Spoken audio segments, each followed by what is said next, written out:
In our world, we have two types of laws. We have our civil laws, which, are established for the good of man.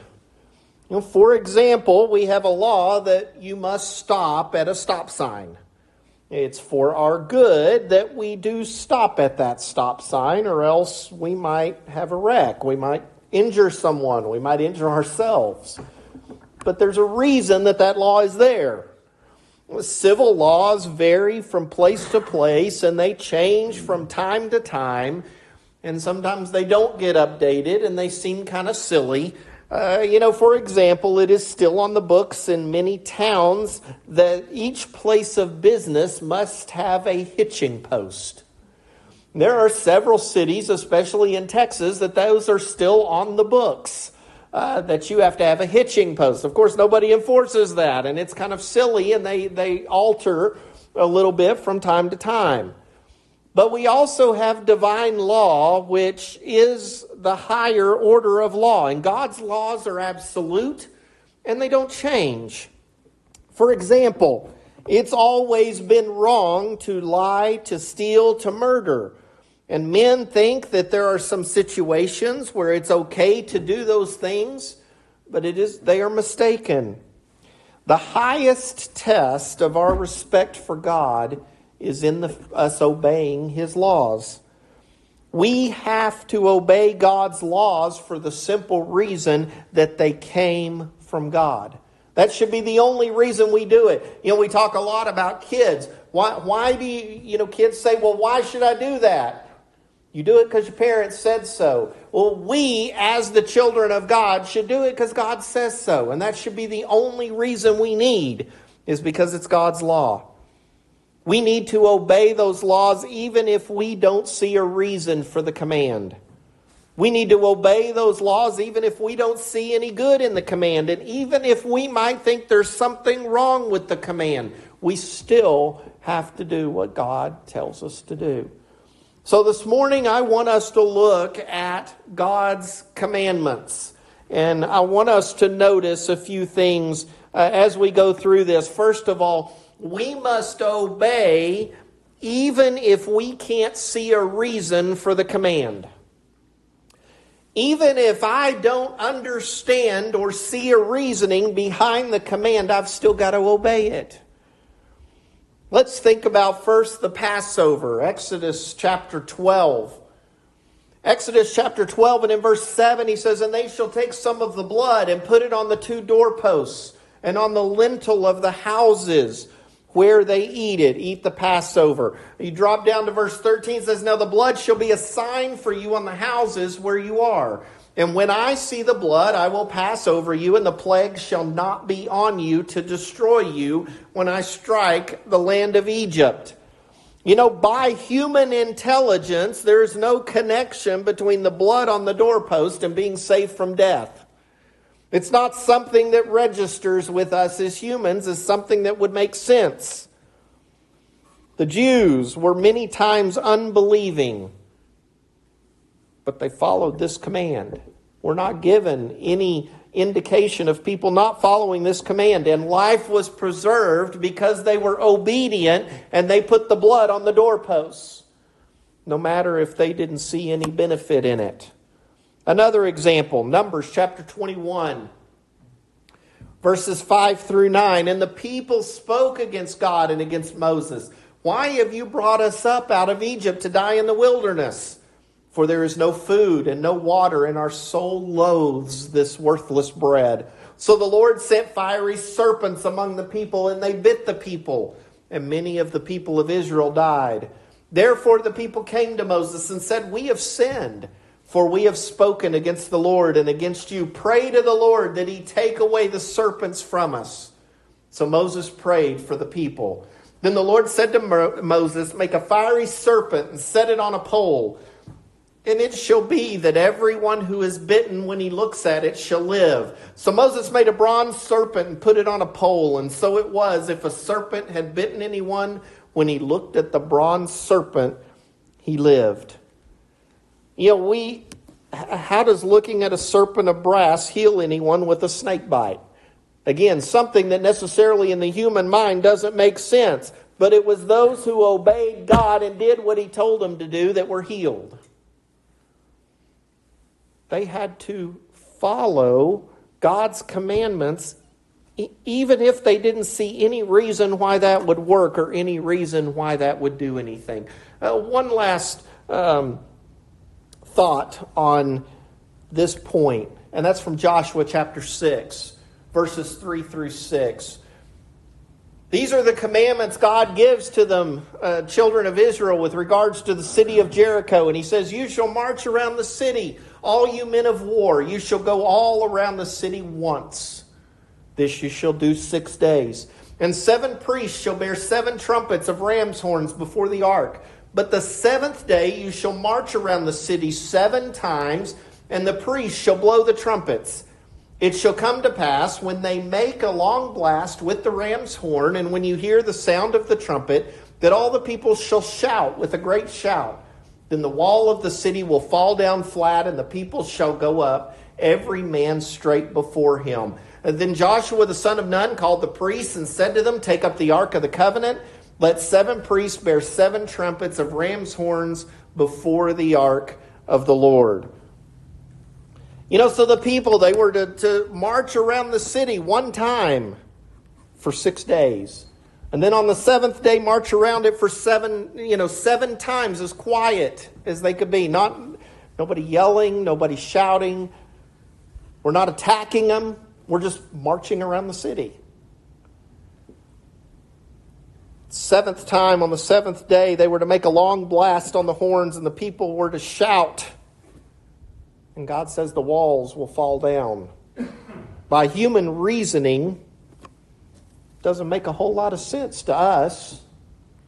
Verse 20, so the people shouted when the priest blew the trumpets, and it happened when the people heard the sound of the trumpet. The people shouted with a great shout that the wall fell down flat. Then the people went up into the city, every man straight before him, and they took the city. A command that didn't make a whole lot of sense. And don't you know that they were probably getting ridicule from the people on the walls above them? People going, what are these crazy people doing? Marching around the city. And then they shout and the walls come down. Why? Because they obeyed what God told them to do. Us as humans, sometimes we don't see a reason for the command. I don't see any reason why that command should be there, but because it's God's command, we should do it anyway.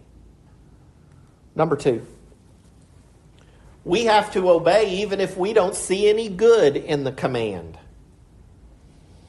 Even if we don't see that it will do any good for us to do it, we've got to do it. Well, let's think about Naaman. We've talked about Naaman before, but in 2 Kings chapter 5, verses 8 through 14, so it was when Elisha, the man of God, heard that the king of Israel had torn his clothes, that he sent to the king, saying, why have you torn your clothes? Please let him come to me, and he shall know that there is a prophet in Israel. Then Naaman went with his horses and chariot, and he stood at the door of Elisha's house. And Elisha sent a messenger to him, saying, go and wash in the Jordan 7 times, and your flesh shall be restored to you, and you shall be clean. But Naaman became furious and went away and said, indeed, I said to myself, he will surely come out to me. He will stand and call on the name of the Lord his God, wave his hand over the place, and heal the leprosy. Are not the Abana and the Pharpar, the rivers of Damascus, better than all the waters of Israel? Could I not wash in them and be clean? So he turned and went away with rage. And his servants came near and spoke to him and said, my father, if the prophet had told you to do something great, would you not have done it? How much more then when he says to you, wash and be clean? So he went down and dipped 7 times in the Jordan, according to the saying of the man of God, and his flesh was restored like the flesh of a little child, and he was clean. You have Naaman, this nobleman. He's a man of power, and he's told, go dip in the Jordan. And he talks about here, the rivers of the north near his homeland were much better. The waters of the Jordan were typically very muddy. The way the soil was, the way everything was, it was muddy. It was yucky water. You know, it's like looking at some of our rivers after a flash flood, right? It's just churning mud. That's what the Jordan River was like. He's like, why can't I, dip on my way home? Why can't I go to some of these places and do this? It didn't seem good to him. It seemed like something yucky, something he didn't want to do. But he was healed. Why? Because he followed the command and because his servants were smart enough to persuade him to do so.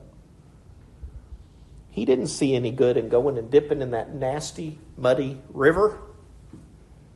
But when he did, he came out healed. Well, what about in Genesis chapter 2? Verses 16 and 17, the Lord God commanded the man, saying, of every tree of the garden you may freely eat, but of the tree of knowledge of good and evil you shall not eat, for in the day that you eat of it, you shall surely die. Chapter 3, verse 6, and when the woman saw that the tree was good for food, that it was pleasant to the eyes, and a tree desirable to make one wise, she took of its fruit and ate. She also gave to her husband with her, and he ate. With the help of the serpent, Eve could see nothing good in the command to not eat of the tree. In fact, she saw the opposite. She saw something that looked good, something that looked nice. It didn't seem to be harmful. There wasn't anything that looked bad about it. She didn't think there was any truth in that command. And we all know what happened because she ate. Well, another one.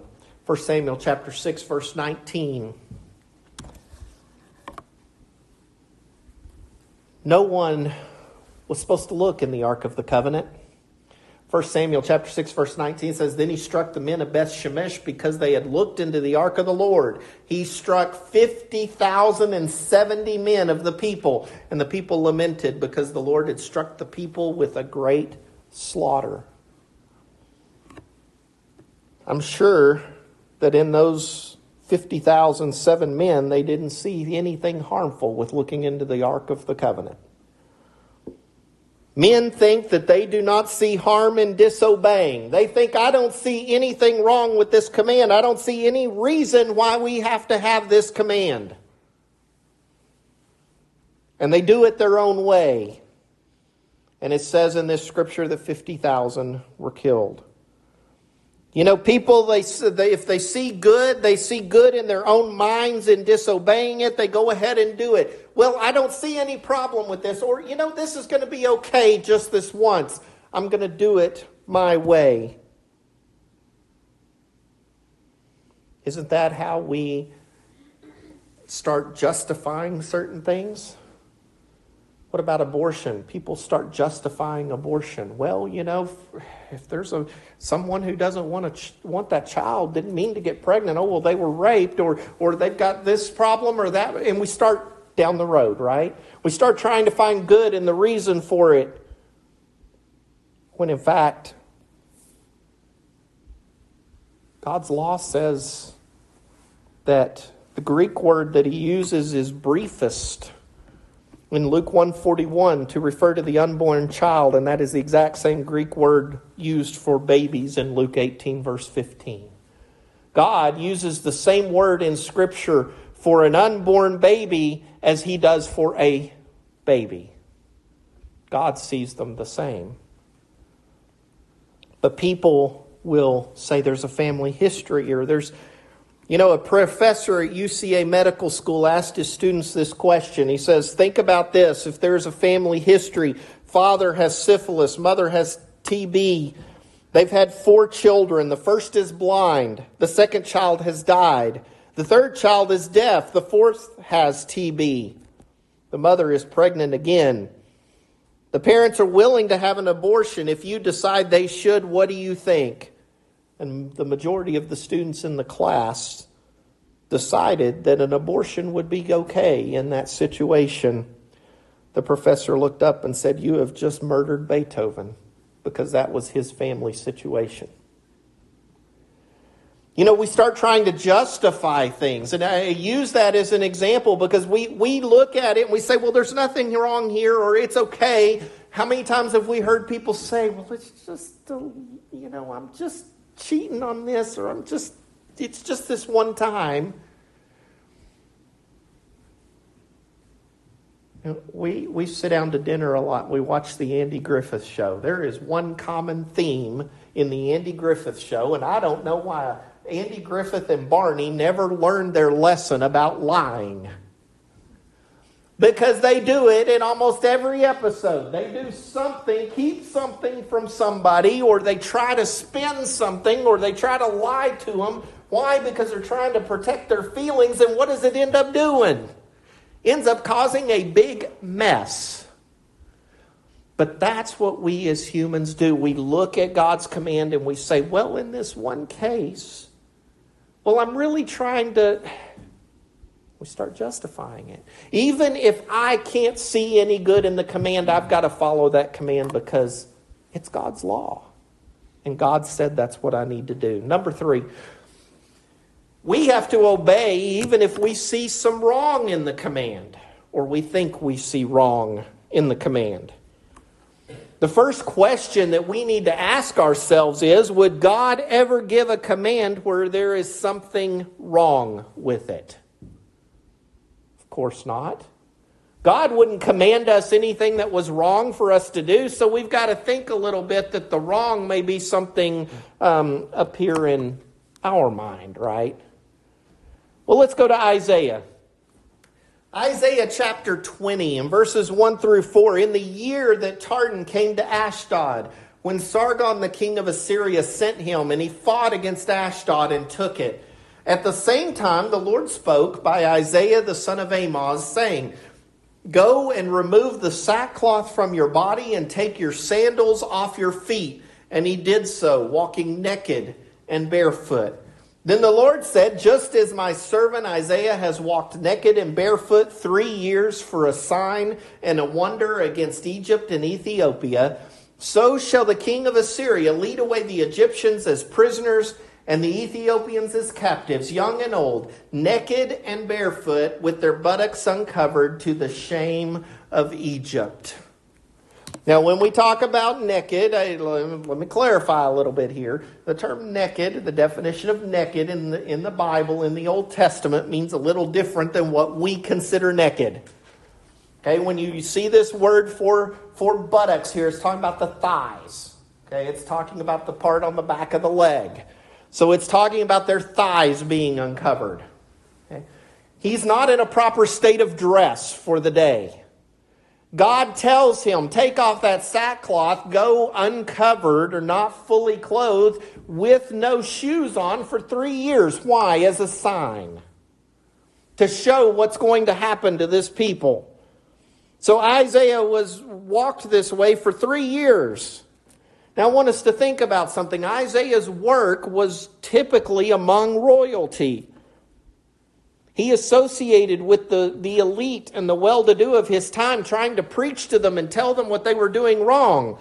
Now think of what this command would have been for the type of ministry Isaiah was giving. He's walking around not fully dressed with no shoes on. Couldn't Isaiah have easily said, this is wrong, this is too embarrassing, this seems wrong to me, I don't like what this means? Yes, he could have, but he did what God wanted him to do. One of the best examples of seeing something wrong in a command is from Genesis chapter 22 and verse 2, where Abraham is commanded. He said, take now your son, your only son Isaac, whom you love, and go to the land of Moriah and offer him there as a burnt offering on one of the mountains of which I shall tell you. Abraham could have easily argued this is murder, this is human sacrifice is not right, I can't do this. But what did Abraham do? He followed God's command. He did what he was told to do because God told him to do it, knowing that God would provide a way. He did everything the way he was supposed to do, and Abraham is called the father of the faithful because he obeyed God without question. There are commands of God that sometimes we might look at and go, this doesn't sound right. This seems wrong to me. God wouldn't give it to us if it was. There's a reason God gives us the commands that he gives us. Now I want to take these three principles that we've just talked about, and I want to show an example of baptism here. I want to take the three principles we've just looked at. Let's look at baptism, because this is one of the places where we have a lot of issues in the religious world. We must obey, even if we can't see any reason for the law. Men today will say, I don't see any reason how water can take away sin. They reason that if water will wash away sin, why can't sprinkling or pouring water be just as good? What they're saying is, God, this is a ridiculous command and I'm not going to obey it. But they try to reason it out because they don't see a reason for it. We have to obey even if we don't see any good in the command. Well, people say there is no power in the water to remove sin. That's true. The power is in the Lord. However, we have to go to the water to receive that blessing. There's no power in the water of the Jordan River that it would have healed Naaman's leprosy, but he had to get into that water to be cleansed. Just like today, there is no power in that water. There's no power in this water up here. There's nothing special about it other than there might be a few crickets or something in there to join you. There's nothing special about that water. It's water. What's the power? The power is from God to cleanse us and to save us. But God says you have to get in that water in order to receive it.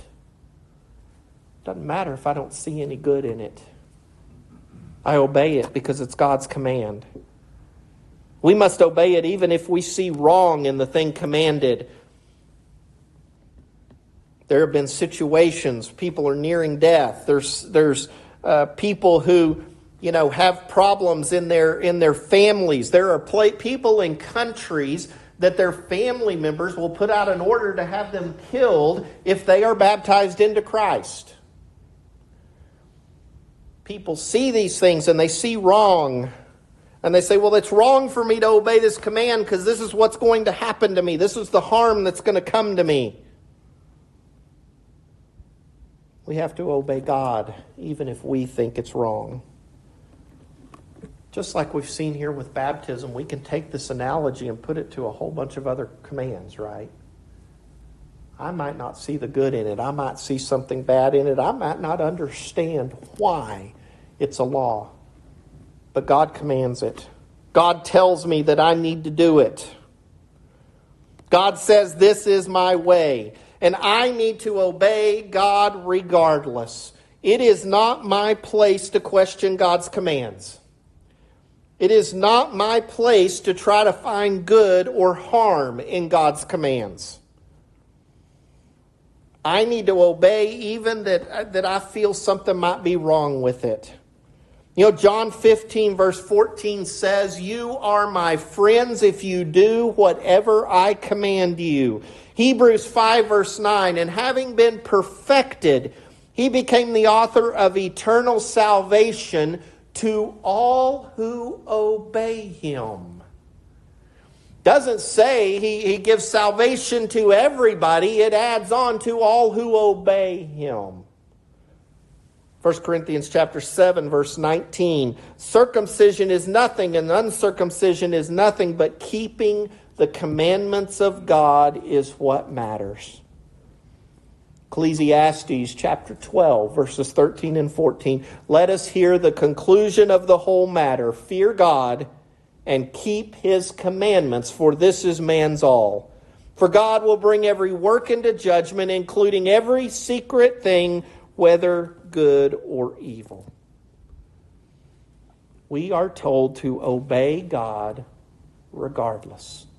Do what God tells you to do regardless. Just like Luke saying, why?